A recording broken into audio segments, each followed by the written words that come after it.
Militant atheists often object to Christian education on the grounds that the threat of hell or God's punishment in general is a cruel and wicked instrument for bringing a child in line.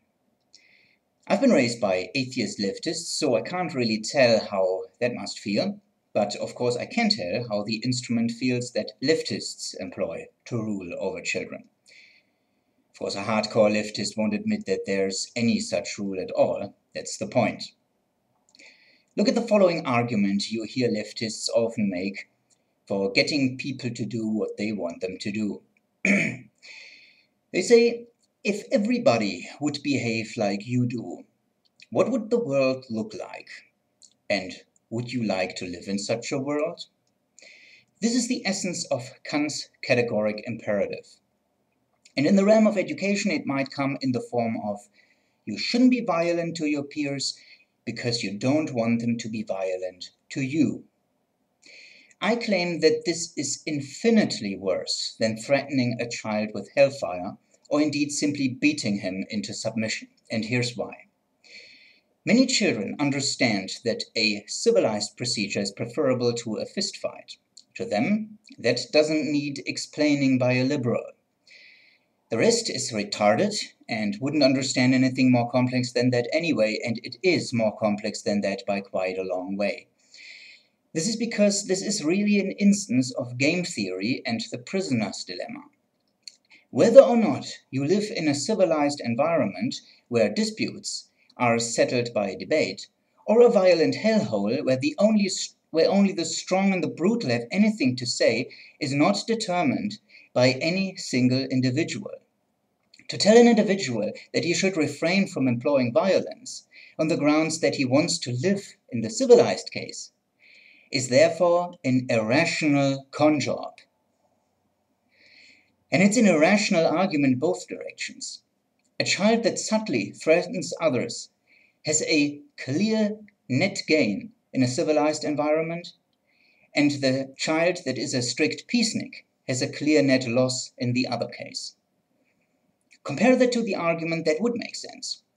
Since a civilized approach is preferable, the educator bans violence from the social group and employs penalties to those who resort to violence in spite of the ban. So the child's motivation to refrain from violence is then to avoid penalty under the law. But that requires an authority capable of employing punishments. To avoid misunderstandings, I want to spell out what I don't mean. I do not wish to say that children will always be or always have an incentive to be violent in the absence of an authority. There is plenty of reasons why one might not profit from violence, but every once in a while there's an individual that will resort to violence, and this is why we have this discussion in the first place.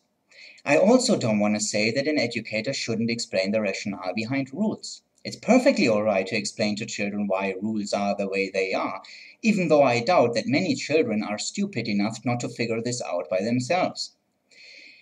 What I fiercely object to is the notion that it is rational for an individual to refrain from breaking a rule for the rule's sake in absence of an authority.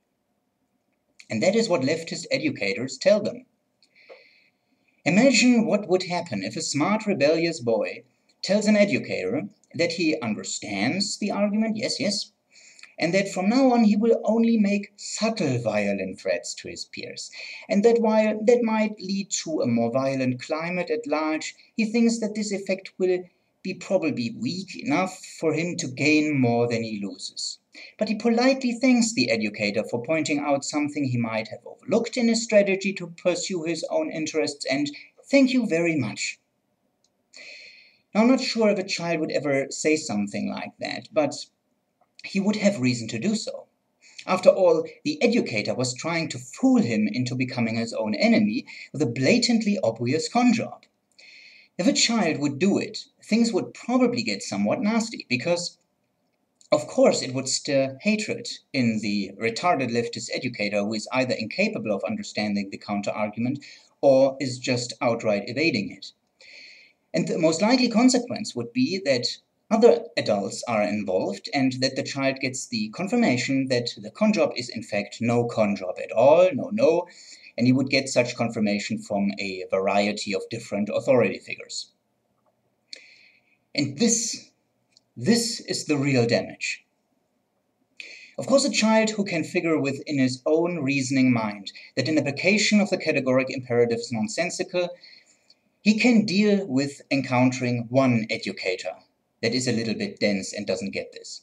But imagine what would happen if the child figures that it's all the educators, all the teachers, both parents, all people on TV and all other adults he has access to, that they are all too dense to get how idiotic this instance of the categoric imperative really is. Do you understand what that would mean? It would mean the child to realize that he lives in a world that is either populated by stupid people only, or one that is at least ruled by the stupid. I would argue that this is much more harmful than the threat of hellfire. According to Christian doctrine, hellfire can be avoided. That's the point of it. I'd also argue that this is much more harmful than physical abuse. Abuse will at some point end. But if the world is populated or ruled by retarded idiots, that is a kind of hell that will last until you die. Liberal education is idiocracy now. That is why I consider the liberal approach to be much more harmful than the Christian or the authoritarian. And this line of reasoning is fundamentally liberal. That's why so many Christians are afraid of rational morality, and also why many liberals like Immanuel Kant.